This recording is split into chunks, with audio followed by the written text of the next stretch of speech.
Milian Manhoef jalani proses naturalisasi untuk bela timnas Indonesia.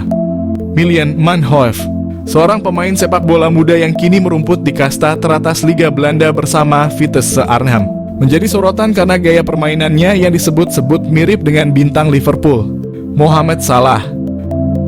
Pemain berusia 21 tahun ini memiliki darah Indonesia dari sang ibu yang keturunan Suriname, sehingga membuatnya menjadi salah satu talenta potensial yang bisa dibujuk untuk bergabung dengan timnas Indonesia.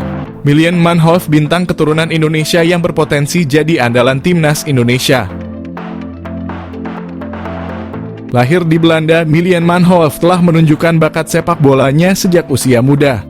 Ia memulai karier sepak bolanya di tim junior Belanda dengan membela tim nasional kelompok umur. Dalam perjalanannya, Manhoef berkembang menjadi salah satu pemain muda paling menjanjikan di Eropa, terutama berkat kecepatannya, dribbling, dan kemampuan bermain di berbagai posisi. Manhoef mampu bermain sebagai winger kanan, winger kiri, fullback kiri, hingga second striker, yang mana hal tersebut menjadikannya sebagai salah satu pemain yang memiliki versatility luar biasa di lapangan. Pada musim 2023, ia berhasil mencetak top skor untuk Vitesse Arnhem. Prestasi ini cukup mengesankan, namun sayangnya ia belum berhasil menarik perhatian pelatih timnas senior Belanda, Ronald Koeman. Kemampuan dan gaya bermain Milian Manhoef memiliki kesamaan dengan Mohamed Salah. Mereka menilai Manhoef memiliki kecepatan luar biasa, dribbling yang mumpuni, teknik kontrol bola yang baik, serta kelincahan yang luar biasa. Kekuatan utamanya terletak pada kaki kirinya, yang membuatnya mampu menguasai sisi kiri lapangan dengan baik. Mirip dengan gaya permainan Mohamed Salah yang sering kali melakukan penetrasi dari sayap kanan ke tengah. Pujian dari FF Challenge Scout ini bukan tanpa alasan. Manhoef telah membuktikan diri sebagai pemain yang dapat diandalkan dalam berbagai situasi di lapangan. Dengan kemampuan untuk bermain di berbagai posisi, ia memberikan fleksibilitas taktik yang dapat menguntungkan tim manapun yang ia bela. Dengan darah Indonesia yang mengalir dalam dirinya, Milian Manhoef bisa menjadi aset berharga bagi timnas Indonesia jika ia bersedia bergabung dan menjadi warga negara Indonesia. Potensinya untuk memperkuat lini serang timnas Garuda tidak bisa dianggap remeh. Apalagi timnas Indonesia saat ini terlihat masih memiliki kekurangan di sektor penyerangan. Manhoef bisa menjadi solusi untuk memperbaiki kelemahan tersebut. Kemampuan bermain di banyak posisi memungkinkan pelatih untuk memaksimalkan strategi permainan, terutama dalam skenario menyerang yang membutuhkan kecepatan dan kelincahan. Melihat potensi yang dimiliki oleh Milian Manhoef, PSSI bisa mulai mendekati pemain ini untuk membujuknya bergabung dengan timnas Indonesia. Proses naturalisasi untuk pemain keturunan yang berbakat seperti Manhoef telah menjadi salah satu strategi PSSI dalam memperkuat skuad Garuda. Jika berhasil, kehadiran Manhoef di timnas Indonesia bisa menjadi senjata mematikan dalam kompetisi internasional. Ia tidak hanya dapat menambah daya serang, tetapi juga mampu membawa pengalaman bermain di Liga Eropa yang kompetitif, yang tentunya akan meningkatkan kualitas permainan tim secara keseluruhan. Milian Manhoef adalah contoh sempurna dari talenta muda berbakat yang memiliki potensi besar untuk menjadi bintang di kancah sepak bola internasional. Dengan gaya permainan yang mirip dengan Mohamed Salah, ia memiliki semua kualitas yang dibutuhkan untuk menjadi salah satu pemain kunci dalam tim manapun. Jika PSSI berhasil menggoda Manhoef untuk bergabung dengan timnas Indonesia, ini bisa menjadi langkah besar dalam memperkuat skuad Garuda dan membawa sepak bola Indonesia ke level yang lebih tinggi.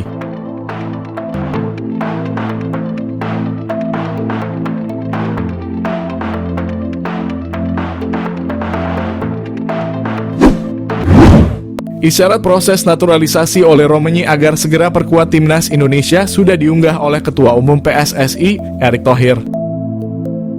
Erick Thohir mengisyaratkan oleh Romani sedang menjalani perpindahan kewarganegaraan untuk membela timnas Indonesia dalam lanjutan putaran ketiga kualifikasi Piala Dunia 2026 zona Asia. Hal itu diketahui setelah Erick Thohir dan oleh Romani sama-sama menunjuk ketika berpose di akun media sosial sang ketum PSSI.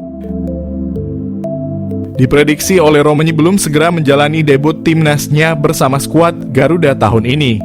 Paling cepat debut penyerang FC Utrecht bersama timnas Indonesia terrealisasi pada Maret 2025, tepatnya saat timnas Indonesia melakoni laga tandang kontra Australia.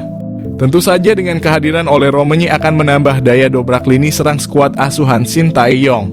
Kini yang menjadi sorotan ialah ada harga yang harus dibayar dengan naturalisasi oleh Romani.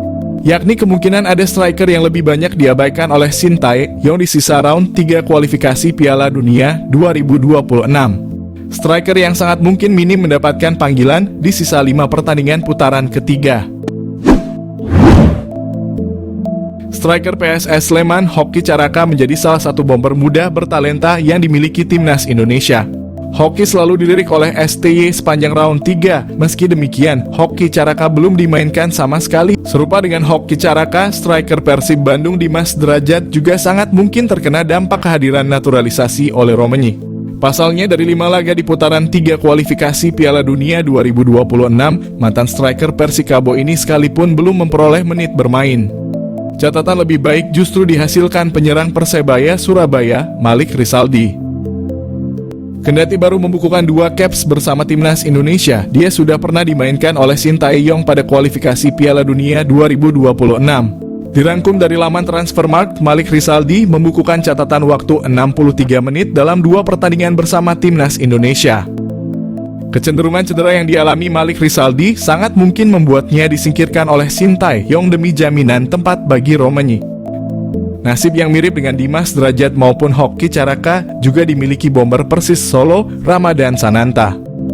Dari 5 laga yang sudah dimainkan timnas Indonesia, Ramadan Sananta sekali berada di daftar pemain. Tepatnya saat menahan imbang Arab Saudi, itu pun tidak dimainkan. Selebihnya, Ramadan Sananta dicoret dari daftar 23 pemain yang dibawa timnas Indonesia untuk bertanding. Nama yang paling mengejutkan ialah Rafael Struijk. Penyerang Brisbane Roar Australia tersebut selalu menjadi langganan Sintayong di round 3. Bahkan dia sudah mengukir 1 gol, tepatnya kala menahan imbang Bahrain. Akan tetapi Struijk belum lama ini memperoleh kritik karena secara performa mengalami penurunan. Jika dikomparasikan dengan Ragnar Oratmangoen, Struijk sangat mungkin untuk terkena imbas dari kehadiran oleh Romagnoli di lini depan skuad Garuda.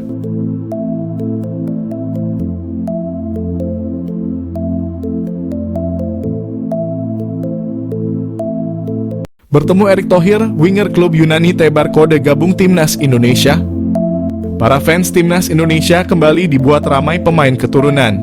Kali ini salah satu winger klub Yunani bernama Luke Savierket seakan Tebar Kode ingin gabung timnas Indonesia.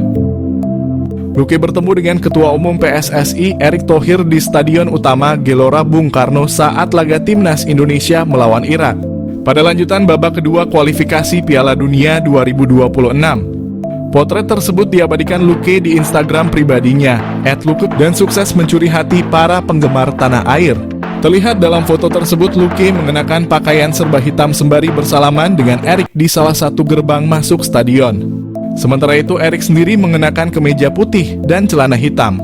Postingan itu lantas menambah pertanyaan di kalangan netizen. Luke akan menebar kode menjadi pemain keturunan selanjutnya yang akan bergabung dengan timnas Indonesia. Winger berusia 20 tahun itu diketahui memiliki keturunan Indonesia-Australia. Masih melansir dari sumber yang sama, Luke lahir di Jakarta pada 28 Juli 2003. Saat ini, Luke bermain di Liga Yunani bersama klub Diagoras sejak resmi direkrut pada September 2023 lalu. Diagoras sendiri merupakan klub kasta kedua di Liga Yunani. Sejauh ini, Luke telah mendapat kesempatan 3 kali bermain. Sebelumnya, Luke juga punya pengalaman di Inggris. Dia pernah memperkuat klub semi-profesional Inggris, Walthamstow FC, pada Juli 2022 lalu. Sebelumnya lagi, Luke tergabung dengan klub Spanyol UE Viladecans setahun sebelumnya. Dia juga merupakan jebolan akademi klub Spanyol, Cornell, pada 2017. Catatan pengalamannya ini menjadi modal bagi Luke untuk menarik hati pelatih timnas Indonesia, Sintayong. Nama Luke sendiri sejatinya sudah pernah mengemuka di kalangan publik tanah air. Kedatangan Luke di SUGBK menyaksikan laga timnas Indonesia versus Irak pun kembali mengundang perhatian publik. Namun sejauh ini belum diketahui apakah pemain tersebut bakal masuk panggilan Sintayong di timnas Indonesia ke depannya. Ingin naturalisasi striker Bayern Munchen, PSSI akan bersaing dengan negara peringkat 85 dunia. Federasi Sepak Bola Indonesia harus siap bersaing dengan tim peringkat ke-85 dunia jika ingin menaturalisasi penyerang Bayern Munchen, yakni David Jonathans. Nama David Jonathans kembali mencuat belakangan ini seiring kebutuhan timnas Indonesia akan penyerang baru jelang putaran ketiga kualifikasi Piala Dunia 2026 zona Asia. Diutarakan oleh Shin Tae-yong, skuad Garuda akan menambah amunisi di sektor depan dengan mencari pemain keturunan untuk dinaturalisasi. Sejak pernyataan Shin Tae-yong itu, beredar kabar bahwa pilihan utama untuk sektor depan jatuh ke penyerang muda milik FC Utrecht, yakni Ole Roemeny. Namun hingga kini proses naturalisasi Ole Roemeny urung menemui kejelasan. Apalagi setelah Erick Thohir menyebut dirinya tak bisa mengonfirmasi proses naturalisasinya. Karenanya PSSI pun bisa mencari opsi penyerang keturunan lainnya di Eropa. Salah satunya adalah penyerang Bayern Munchen, David Jonathans. Penyerang berusia 20 tahun itu sempat menjadi buah bibir jelang Piala Dunia U20 lalu di kalangan pecinta sepak bola tanah air karena punya darah keturunan Indonesia. Meski punya darah keturunan Indonesia, PSSI tak akan mudah menaturalisasinya begitu saja. Apalagi diketahui David Jonathans lebih memilih negara peringkat ke-85 dunia, yakni Luxembourg. Karena memegang paspor Luxembourg, David Jonathans pun memilih membela negara kecil tersebut ketimbang bermain untuk Belanda dan Indonesia. Diketahui pemain yang bisa bermain sebagai winger kiri dan winger kanan ini telah bermain untuk di tim kelompok umur Luxembourg sejak U15 hingga U21. Kini ia pun telah berhasil menembus tim senior Luxembourg dan mencatatkan 3 penampilan sejak debutnya pada Juni 2023 lalu. Karena telah tampil bagi Luxembourg di tim junior hingga senior, tentu sulit bagi PSSI membujuk atau menaturalisasi David Jonathans untuk bermain bagi timnas Indonesia. Alhasil bisa dikatakan pintu bagi David Jonathans membela tim merah putih sudah tertutup, meski dirinya kini tak jadi pilihan utama di tim senior Luxembourg. Sekadar tambahan, David Jonathans memiliki karier yang cemerlang di usia muda. Pada tahun 2020 lalu, ia dipinang oleh Bayern Munich U17. Hingga kini David Jonathans masih bermain di tim muda Bayern Munich yang berlaga di kasta keempat sepak bola Jerman. David Jonathans sudah tampil reguler bagi Bayern 2 dengan mencatatkan 26 penampilan dan mencetak 2 gol serta 3 assist.